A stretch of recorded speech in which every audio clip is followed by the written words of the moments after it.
Assalomu alaykum, hurmatli Isuzu ishqibozlari. Mana bugun biz Toshkent shahar Isuzu servisidan akamizga Isuzu olib ketyapmiz. Isuzu salonimizdagi xodimlar o'z vaqtida Isuzu'mizni shartnoma bo'yicha yetkazib berdi. Xodimlarga ming rahmat.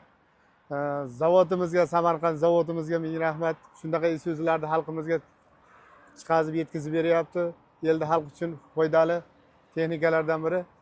Doim bularni ishlariga omad tilaymiz. Isuzuga mana minib yuribmiz. Olinglar sizlar. Isuzularimiz xalq uchun yaxshi xizmat qilyapti. Zavoddagilarga, salondagilarga hammasiga ming rahmat. Mana o'z vaqtida yetkazib berdi. Hech qancha vaqt ketgan yo'q. Kelganimizga yarim soat bo'ldi, yarim soatda qo'limizga mashina tegayapti. Xudo xolasa. Aka, dokumentlarni olsangiz. Mana akamga qulluq bo'lsin aka mashina. Akamizga Muhriddin akam Rossiyadan turib harakat qildilar, mashina olib berdilar. Akani mashina bilan tabriklaymiz, yaxshi kunga haydasinlar. Rahmat. Aka, oq yo'l yaxshi yetib olinglar. Rahmat sizlarga ham. Yaxshi kunga haydanglar, charchamanglar. Sog' bo'linglar. Charchamanglar yildi xizmatida.